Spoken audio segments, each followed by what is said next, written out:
말씀의 제목 따라하겠습니다. 선한 목자이신 예수님. 시작. 선한 목자이신 예수님. 오늘 요한복음 10장에서 예수님은요, 목자와 양의 관계를 비유로 예수님과 우리의 관계를 말씀해 주시는 그런 내용이 됩니다. 그래서 오늘 제가 설교 가운데 이 목자와 양에 대해서 여러분들에게 말씀을 드리다 보니까 양의 말씀을 먼저 구해야 될 것은 오늘도 부득이 대관령의 얘기를 해야 된다. 죄송한 말씀을 먼저 드리겠습니다. 어떡하겠습니까? 제가 강원도 대관령에서 10년을 목회했고 동해와 속초시에서 12년을 목회를 했습니다. 도합 22년을 강원도에서 경험하고 배우고 했기 때문에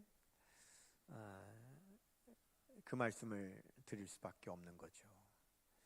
이럴 줄 알았으면 제가 강남에서 목회를 했으면 여러분에게 파라군 얘기도 좀 해드리고 뭐 명품 얘기도 좀 해드릴 텐데, 제가 잘 아는 것이라고는 감자, 옥수수, 배추, 소, 양, 오징어 뭐 이런 거 잘 압니다.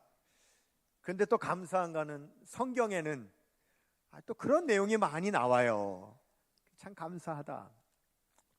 여하튼 간에 또 제가 대관령에 있을 때 한 번은 저 수원에 가면 수원 중앙기독초등학교라고 하는 그 기독교 초등학교가 있습니다.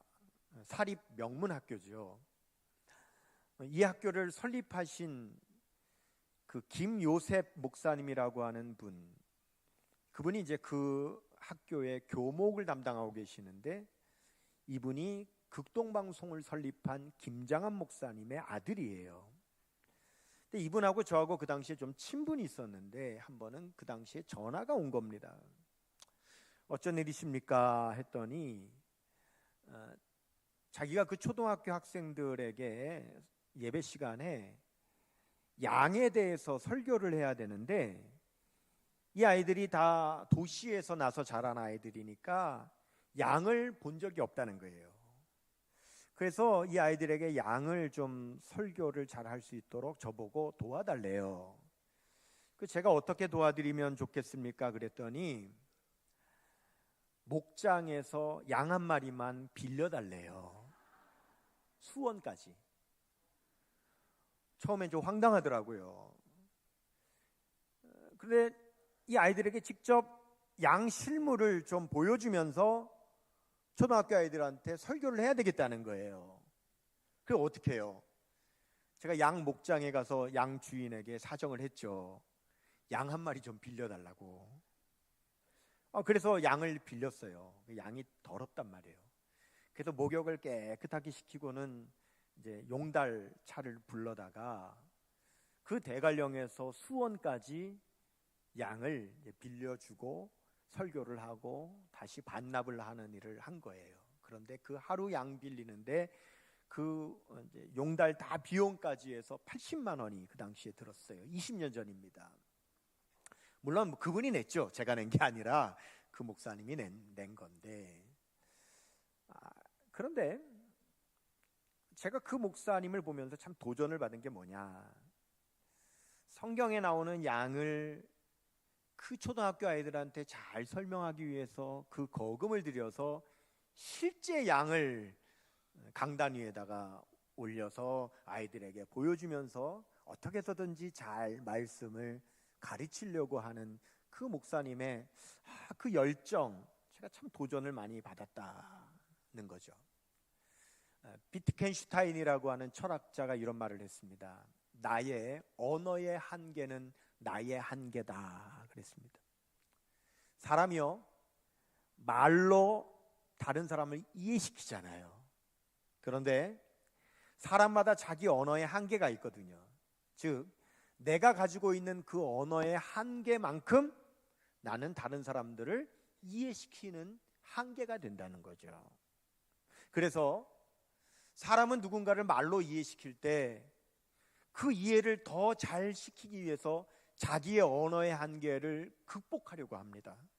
그래서 여러 가지 방법들을 쓰는데 이 목사님처럼 자기 언어의 한계를 극복하기 위해서 실물을 데려다 놓고 그것을 통해서 자기의 그 언어의 한계, 이해시키는 한계를 극복하려고 하는 방법이 있는가 하면, 예수님 같은 경우는 주로 사용하신 방법이 비유를 사용하셨다라고 하는 거예요. 예수님은 하나님 나라의 진리를 말씀하시는데 사람들이 잘 이해를 못한단 말이죠. 예수님에게 한계가 있는 것이 아니라 사람들의 언어의 한계가 있기 때문에 예수님은 그 언어의 한계를 극복하여 더 잘 이해시키기 위해서 비유를 사용하셨다. 즉 예수님과 사람과의 관계를 더 잘 설명하시기 위해서 예수님은 오늘 요한복음 10장에 목자와 양을 비유로 삼아서 예수님과 우리의 관계를 이해시키려고 하시는 것이다 라는 겁니다. 그렇기 때문에 요한복음 10장은 목자와 양을 말씀하시려고 하는 것이 아니라 그것을 언어 이해의 도구로 삼아서 예수님은 예수님과 우리의 관계를 더 깨닫게 하시려고 하시는 것이다 라고 하는 거죠.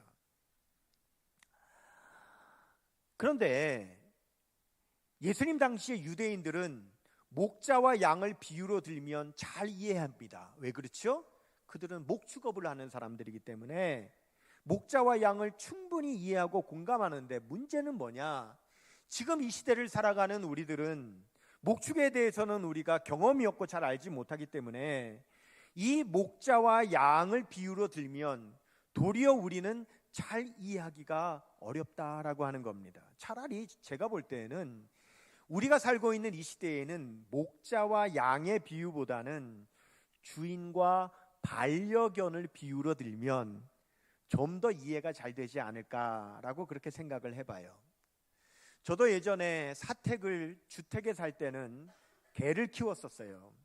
저하고 같이 강원도를 여행 갔다 오신 분들은 제가 살았던 그 사택을 다 보셨기 때문에 많이 이해를 하실 건데, 교회 마당에다가 제 차를 대면 저희 사택까지가 한 100m 정도 거리가 되고 그 사이는 밭입니다. 그러니까 차가 더 이상 저희 사택 앞으로 갈 수가 없어요. 교회 마당에다만 차를 대고 사택을 100m를 걸어가야 됩니다. 그리고 그 사택 마당에 개를 키웠어요.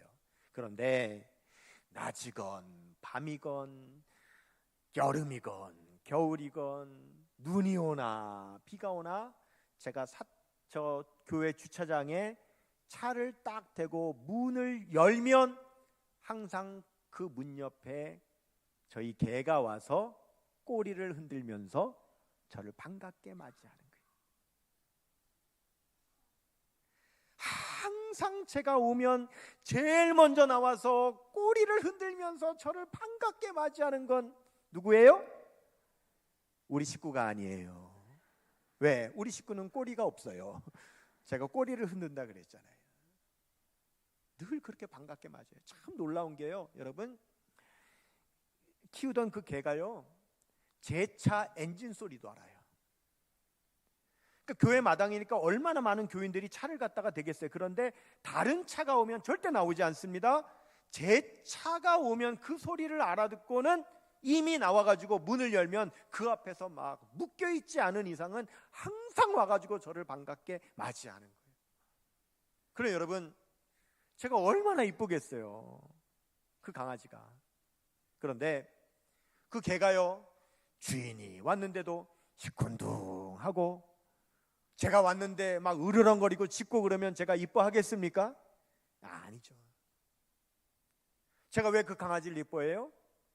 저를 너무 좋아하니까.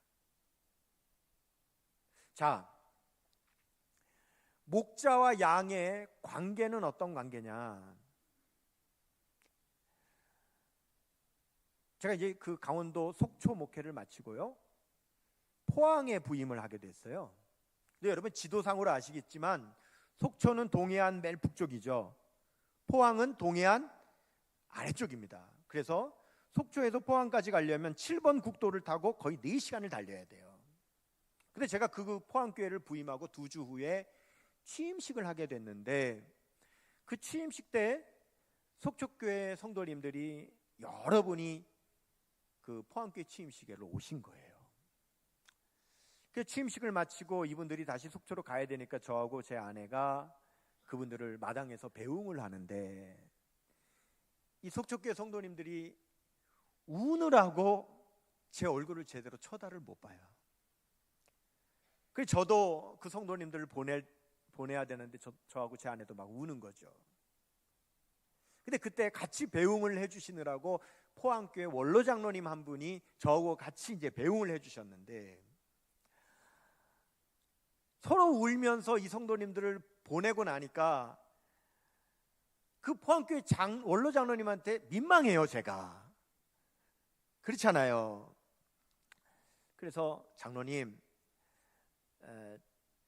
제가 속초교회에서 너무 사랑을 받았기 때문에 그래서 이렇게 운 거니까 그냥 양해해 주십시오 그랬어요. 이해해 달라고. 그랬더니 이 장로님이 저를 다독이면서 하시는 말씀이, 이분이요, 그 포항에서 지금 돌아가셨습니다. 정말 존경받는 내과 의사셔요. 이 장로님이 이렇게 말하세요. 목사님, 원사이드 게임은 없습니다 그러세요. 근데 제가 그 말을 못 알아들었어요. 그래서 무슨 말인가 하고 이렇게 장로님을 보는데, 장로님이 그러세요.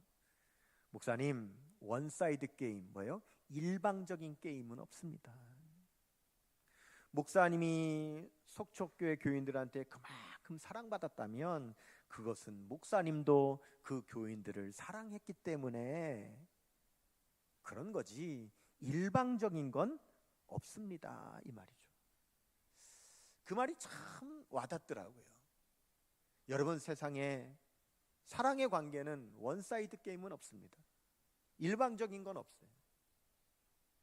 내가 누군가를 사랑하면 그 사람도 나를 사랑해야 사랑의 관계가 형성이 되는 거지, 나는 일방적으로 사랑하는데 상대방은 나를 사랑하지 않으면 그것은 사랑의 관계로 유지될 수가 없다는 거죠. 오늘 예수님께서 이 요한복음 10장에서 목자와 양의 관계를 말씀하시는 핵심은 뭐냐면, 목자도 양을 사랑하지만 양도 목자를 사랑한다는 거예요. 즉 예수님도 우리를 사랑하지만 우리도 예수님을 사랑해야만 그 사랑의 관계가 이루어진다라고 말씀하시는 거예요. 제가 이제 이스라엘 전역을 차로 한번 다녀봤는데, 이스라엘도요, 여러분, 도시를 벗어나서 시골로 나가면 지금도요, 목동들이 양들을 이렇게 칩니다. 몰고 다녀요. 그런데 그 이스라엘에서 그 양을 치는 목동들은 대부분 가난합니다. 그래서 여러분, 우리가 뭐 그냥 생각하는 것처럼 넓은 막 수만 평 목장을 갖고 있고 거기에 막 수천 마리 양을 키우고 하는 그런 것이 아니라, 그냥 가난한 사람들이 집에서 한 10마리, 한 20마리 정도 되는 양을 키우는 거예요.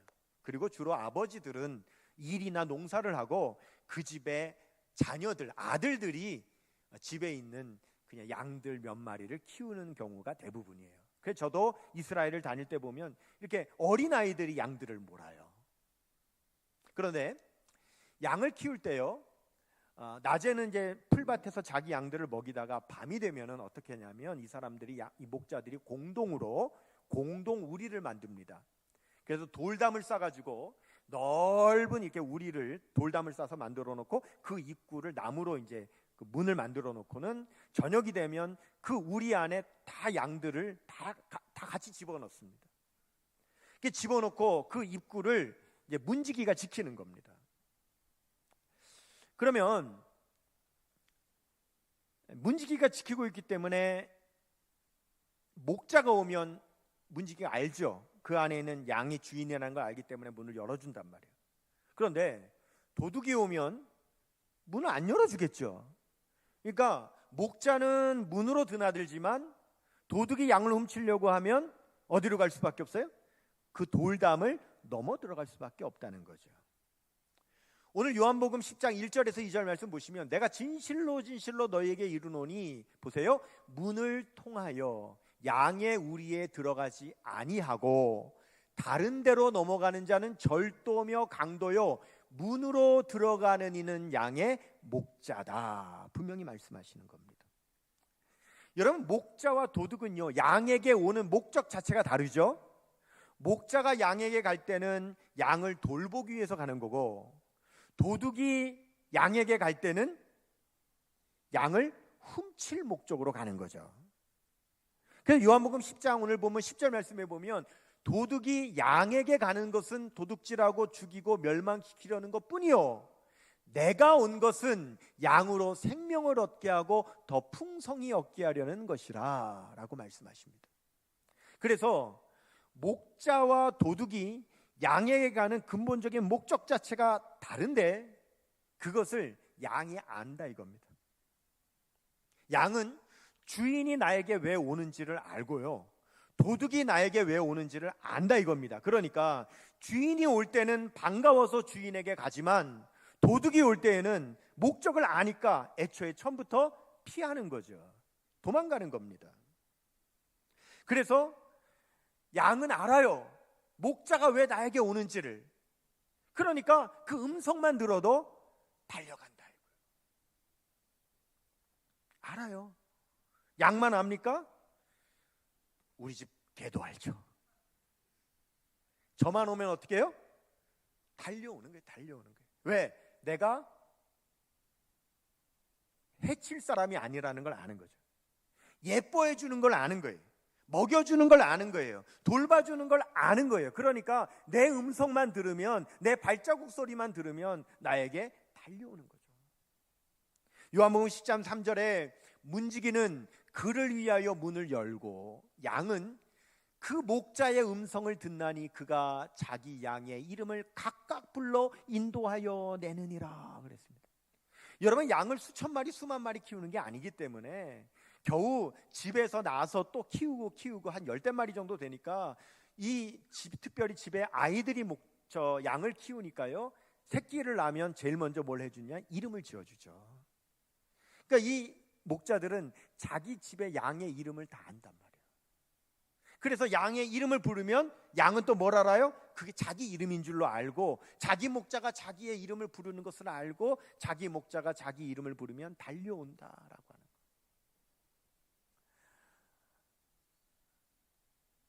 또 대관령 얘기하겠습니다. 대관령에 있을 때 정말 장로님 중에 한 분은 목장을 하셨습니다. 이분은 정말 목장을 하고 계시면서 그 대학교에서 낙농학과 교수님이셨어요. 그러다 보니까 이 장로님은요 저에게 그렇게 가르쳐주고 싶어 하세요. 그러니까 성경에 양 얘기가 많이 나오니까 이 젊은 목사에게 하여간 뭘 많이 가르쳐주고 싶어 하셔서 하여간 일만 있으면 저를 불러요. 양 털 깎으면 와서 보시라, 양 젖자면 와서 보시라, 양 잡아먹으면 와서 보시라, 뭐 하여간 저보고 자꾸 와서 어떻게든지 가르쳐 주려고 그래요. 참 많이 배웠어요. 근데 이 장로님이 한 번은 저한테 이렇게 물어요. 목사님, 저 초원에 이 사람 저 사람의 양들이 막 풀을 뜯고 있는데 그 목자가 멀리서 저 양떼를 볼 때 자기 양을 구별해서 볼 수 있을까요? 없을까요? 물어요. 여러분, 양이 다 생긴 게 다 그놈이 그놈이잖아요. 그런데 그 저 멀리 양들이 풀을 뜯고 있는데 내 양을 구별을 할 줄 아냐는 거예요. 그 제가 답을 할 수가 없어. 글쎄요, 잘 모르겠는데요.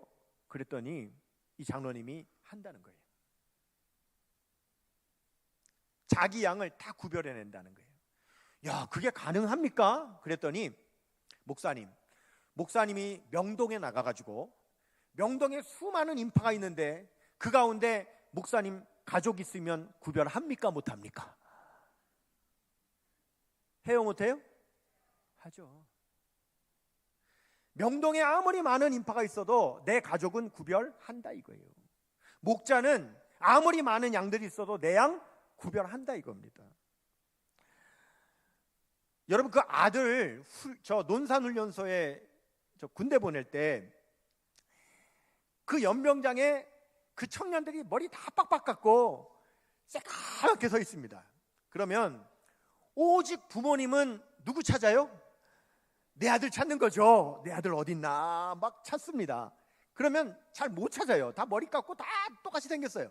그러니까 못 찾고 있으면 옆에 있던 딸이 엄마 저기 오른쪽에 우측에 저 가운데, 그러면 보면 여러분 내 아들 구별해요?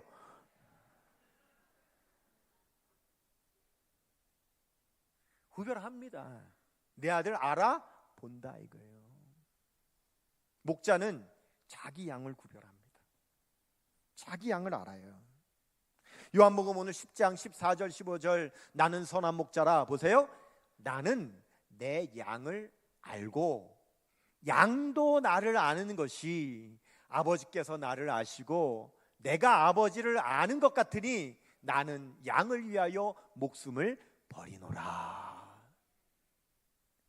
여러분, 목자와 양의 관계를 이해하면 예수님과 우리의 관계를 이해할 수 있는 겁니다. 예수님이 우리를 아시는 것처럼 우리도 예수님을 아는 것이고요. 예수님이 우리를 사랑하시는 것처럼 우리도 예수님을 사랑해야 진정한 사랑의 관계가 된다라고 하는 거예요. 여러분, 다윗은 목동이었지 않습니까? 그가 직접 양을 키우니까 그 양을 키우면서 깨달은 거예요. 내가 양을 사랑하고 내가 양을 돌보고 양이 나를 이렇게 믿고 따르는 것을 보면서 하나님이 나를 이렇게 사랑하시는구나. 내가 하나님을 그렇게 믿는구나. 그 사실을 이 다윗이 깨닫고 노래를 불렀잖아요. 그 시편 23편이잖아요. 여호와는 나의 목자시니 내게 부족함이 없으리로다. 그가 나를 푸른 풀밭에 누이시며 쉴 만한 물가로 인도하시는도다. 내 영혼을 소생시키시고 자기 이름을 위하여 의의 길로 인도하시는도다. 내가 사망의 음침한 골짜기를 다닐지라도 해를 두려워하지 않는 것은 주의 지팡이와 막대기가 나를 안위하시나이다. 주께서 내 원수의 목전에서 내게 상을 차려주시고 기름으로 내 머리에 부으셨으니 내 잔이 넘치나이다. 내 평생의 선하심과 인자하심이 정녕 나를 따르리니 내가 여호와의 집에 영원히 살리로다. 여러분, 이 다윗이 자기가 직접 양을 키우면서 하나님과 자신의 관계를 체험적으로 경험을 해서 시편 23편을 썼고, 이것이 우리 기독교인들이 얼마나 사랑하게 됐는지, 여러분 이 시편 23편으로 된 찬양이 얼마나 많습니까? 참 많습니다. 어린이 버전도 있잖아요. 주는 나를 기르시는 목자요, 나는 주님의 귀한 어린 양. 찬송가의 어린이 버전 있죠. 또 성인 버전도 있잖아요. 그렇죠? 성인 버전 뭡니까? 선한 목자 되신 우리 주 항상 인도하시고. 성인 버전. 가곡 버전도 있죠. 여호와는 나의 목자시니 내게 부족함이 없으리로다. CCM 버전도 있죠. CCM. 선하신 목자 날 사랑하는 분 주 인도하는 곳 따라가리.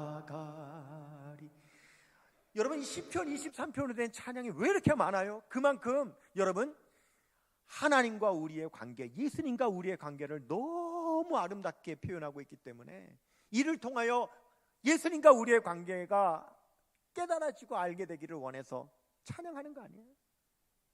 근데 여러분 옛날 버전도 있어요. 이거 잘 모르실 것 같아요. 반주 한번 해주실래요? 반주? 네. 크게 반주 좀 크게. 여호와 나의 목자 내게 부족 없네.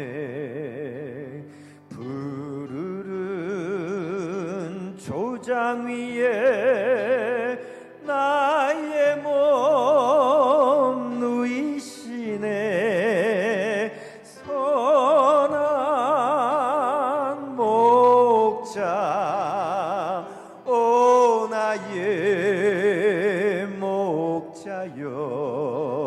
생수가 넘치는 곳 날 인도하시네.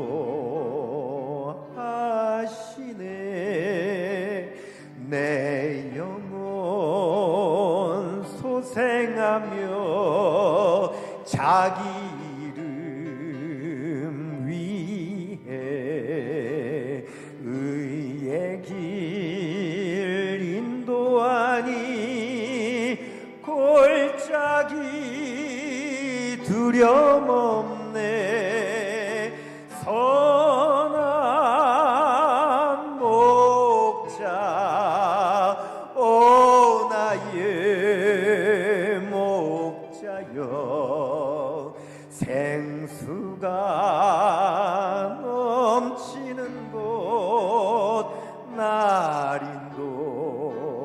인도하시네. 주님의 다같이 지팡이가 아니하는 나를 주께서 원수 앞에 상으로 베푸시네.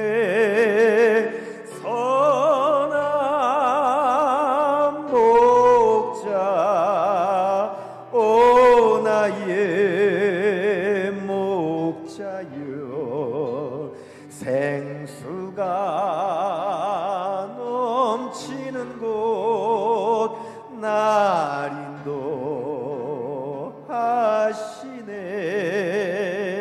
기름을 머리 위에 바르시는 주님, 평생의 선하심과 인자함 따르리니.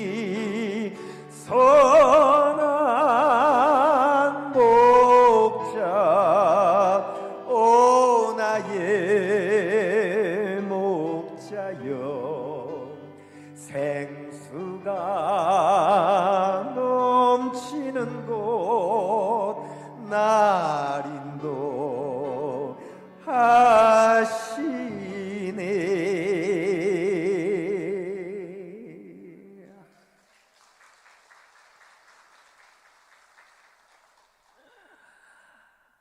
다윗은 양을 보면서 그렇게 자기를 돌봐주는 목자이신 하나님을 깨달았다 이거죠. 그러니까 믿는 거예요. 내 양을 보니까 양들이 자기를 믿어. 에? 늘 푸른 초장 쉴만한 물가로 데려다 줄 것에 대한 확신이 있는 겁니다. 심지어 지금은 목자가 양을 사망의 음침한 골짜기로 지나가게 할지라도 무슨 믿음이 있어요? 여기에 목적지가 아니라 이곳을 통과하여 의의 길로 인도하신다라고 하는 확신과 믿음이 있는 거죠. 그 믿음이 있는 겁니다. 여러분, 목자의 양과 아닌 양은 행동이 다르잖아요. 목자의 양은 주인을 따르지만 목자의 양이 아닌 양은 도망치는 거예요. 물러나는 거예요. 의심하는 거예요. 믿지 못하는 거예요. 제가 이제 새벽 예배를 마치고 사택으로 가는 시간, 뭐 대부분 늘 정해져 있으니까 루틴이죠. 근데 그때 참 희한하게 꼭 같은 시간에 어떤 할머니 한 분이요, 그 새벽에 그 폐지를 주워서 이렇게 저하고 반대편으로 자원센터로 이렇게 오시는 할머니가 계시는데요. 근데 이 할머니는요, 보통은 그래도 요즘 웬만하면 리어카에다가 한 리어카 채워가지고 이렇게 오시는데, 이 할머니는 뭐 힘이 없으신지 왜 그러신지, 왜 여러분 우리가 짐 끄는 이렇게 작은 그 캐리어 있지 않습니까? 거기에 요만큼 담아서 항상 이렇게 오세요. 제가 알기로는 한 리어카를 채워도 10,000원을 못 벌거든요. 그러면 이 할머니는 거기다 그만큼 담으면 1,000원도 못 벌 거라고요. 근데 그거를 담아다가 새벽에 이제 그걸 팔러 가시는데, 그 이 할머니가 가실 때 보면은 이 할머니가 그 키우는 말티즈 조그만 하얀 강아지가 있는데, 그 할머니는 이게 목줄도 늘 안 합니다. 보면 이 할머니가 앞에서 그 끌고 이렇게 가면은요, 그 말티즈가 그 할머니를요 절절절절절절절절절절절절절 매일 거르지 않고 항상 그 할머니 뒤를요 절절절절절절 따라가. 여러분 보세요. 이왕이면 좀 번듯한 나를 따르지. 아니 그래도 내가 더 맛있는 소세지라도 좀 더 줄 것 같게 안 생겼어요? 근데 절대 나는 쳐다도 안 봅니다. 그 할머니 그게 잘 돌보지도 못하는 것 같아요. 꾀죄죄해요. 걔가 시키지도 않아가지고. 그런데요 다른 데 안 봅니다. 매일 새벽마다 자기 그 주인 할머니 뒤만 절절절 따라가. 그 보면 이뻐요. 왜요? 자기 주인에 대한 믿음이 있는 거예요. 믿음이요. 짐승도, 미물도 자기 주인에 대한 믿음이 있다. 예수님은 오늘 목자와 양을 말씀하시려고 하는 것이 아니라 목자가 양을 사랑하고 양이 그 목자를 믿듯이 우리의 목자가 되신 예수님이 우리를 사랑하시고 우리가 예수님 사랑하며 우리가 예수님을 향한 믿음을 가지고 우리가 온전히 예수님을 따라가고 있는가, 그 말씀을 하시는 겁니다. 우리에게 뭐가 필요합니까? 믿음이 필요한 거죠.